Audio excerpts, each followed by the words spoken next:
प्रिय विद्यार्थियों, मैं एसएसवी स्कूल से आज हम अध्याय 9 एंजाइम्स का अध्ययन करेंगे। तो सबसे पहले जान लेते हैं एंजाइम्स क्या होते हैं। एंजाइम प्रोटीन प्रकृति के ऐसे कार्बनिक पदार्थ जो जीवित कोशिकाओं में जैव उत्प्रेरक का कार्य करते हैं, एंजाइम कहलाते हैं। जैव उत्प्रेरक का कार्य करते हैं। तो जैव उत्प्रेरक क्या होता है? जैव उत्प्रेरक किसी भी रासायनिक अभिक्रिया में उनको परिवर्तन कर देता है या उसमें शामिल हो जाता है, उसे जैव उत्प्रेरक कहते हैं, या उसके रासायनिक अभिक्रिया में परिवर्तन कर देता है। जैसे कोशिकाओं में कुछ अभिक्रियाएं संश्लेषण प्रकार की होती हैं जिनमें ऊर्जा की आवश्यकता होती है। इन्हें उपचय अभिक्रिया कहते हैं। संश्लेषण प्रकार की होगी और ऊर्जा की आवश्यकता होगी। जबकि कुछ अभिक्रियाएं विघटन प्रकार की होती है जिनमें ऊर्जा मुक्त होती है, इन्हें अपचयन अभिक्रिया कहते हैं। विघटन प्रकार की होगी, संश्लेषण का मतलब जोड़ना, विघटन का मतलब टूटना और ऊर्जा का मुक्त होना, उन्हें अपचयन अभिक्रिया कहते हैं। अब जान लेते हैं कि एंजाइमों का इतिहास क्या है।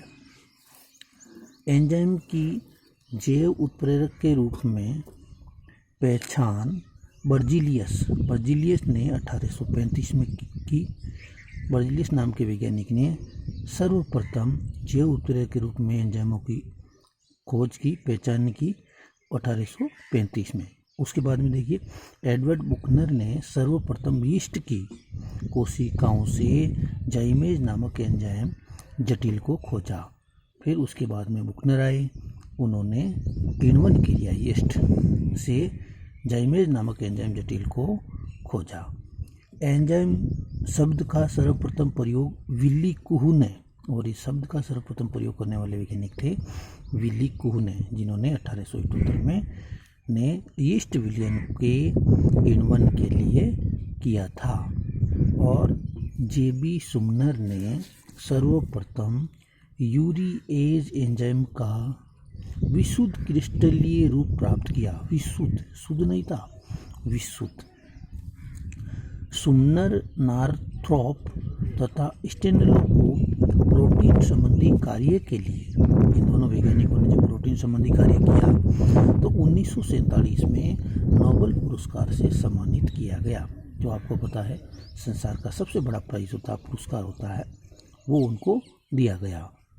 अप्रोटीनी एंजाइम्स के अंदर देखिए क्या होता है, आरएनए के उत्प्रेरकीय अणु की खोज सर्वप्रथम शेक व अल्टमैन द्वारा की गई, जिसे राइबोजाइम कहा गया, जो शेक और अल्टमान ने की थी।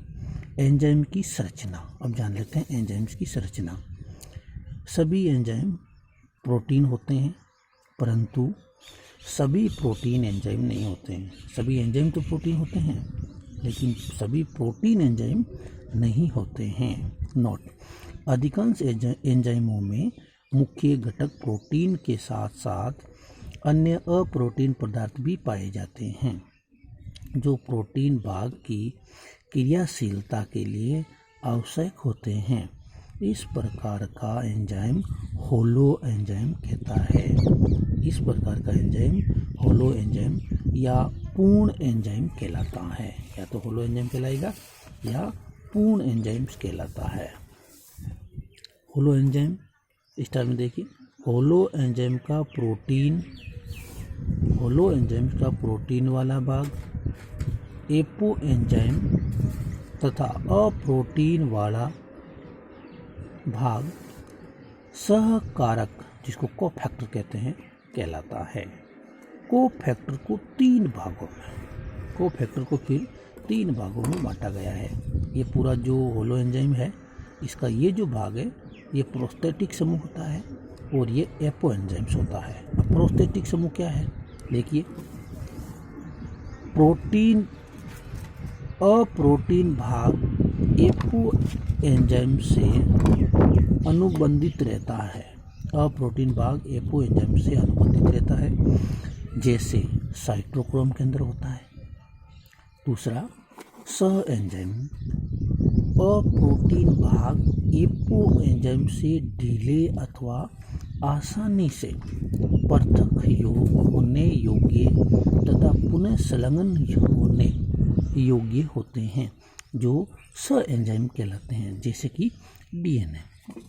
सक्रियक में देखिए, जब अप्रोटीन भाग अकार्बनिक प्रकृति का कोई धातु आयन हो तो उसे सक्रियक कहते हैं, जैसे Fe के अंदर होता है। अब ये जो प्रक्रिया होती है ये किस तरह से होती है? देखो, होलो एंजाइम किन से बनेगा? एपो एंजाइम्स प्लस अप्रोटीन भाग से। एपो एंजाइम प्लस अप्रोटीन भाग से। अप्रोटीन भाग के अंदर क्या क्या आएगा? प्रोस्थेटिक समूह आएगा, सह एंजाइम आएगा, सक्रियक आएगा। उसके बाद में नोट में देखिए, एंजाइमों के प्रोटीन भाग में एक या अधिक विशेष क्षेत्र होते हैं, जिसे एक्टिव साइट सक्रियक स्थल कहते हैं। एक या अधिक विशेष क्षेत्र होते हैं जिसे सक्रियक कहते हैं। अब देखिए, एंजाइमों के विशिष्ट गुण होते हैं।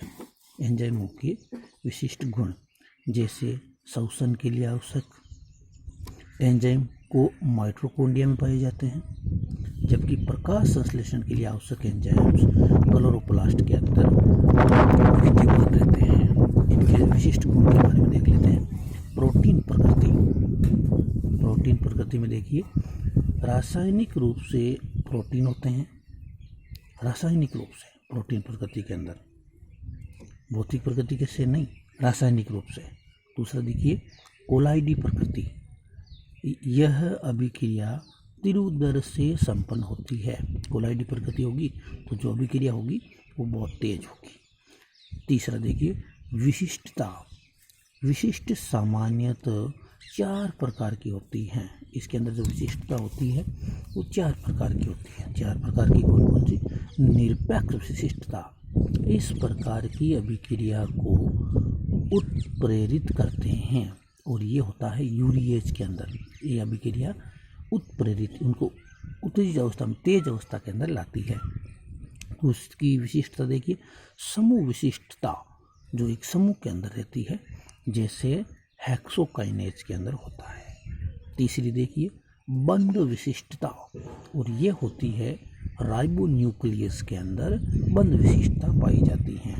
और चौथी और लास्ट है त्रिविम विशिष्टता, जो आप जानते ही हो एमिनो अम्ल के अंदर होती है। इसी तरह से इनका चौथा विशिष्टता देखिए, त्रिविम आकार अभिक्रिया की दर को बढ़ाते हैं। त्रिविम आकार अभिक्रिया की दर को बढ़ाते हैं। पांचवा देखिए, अम्लीय एवं क्षारीय दोनों प्रकार के क्रियाधारों से क्रिया करने की क्षमता, अम्लीय से भी और क्षारीय से भी। अगला देखिए, एंजाइम इष्टता, और ये जो होता है ये पीएच क्रियाधारों की सांद्रता पर निर्भर करता है। पीएच जो होगी और उनके क्रियाधारें और उनकी जो सांद्रता होगी उस पर ये निर्भर करता है। लास्ट है एंजाइम संदमन या निरोधन। एंजाइम निरोधन उत्क्रमणीय होगा या अनुत्क्रमणीय हो सकता है। तो इस तरह से ये एंजाइमों के बारे में हम लोगों ने जानकारी की। आगे का अध्याय या आगे का जो भाग है वो कल पढ़ेंगे। तब तक के लिए नमस्कार।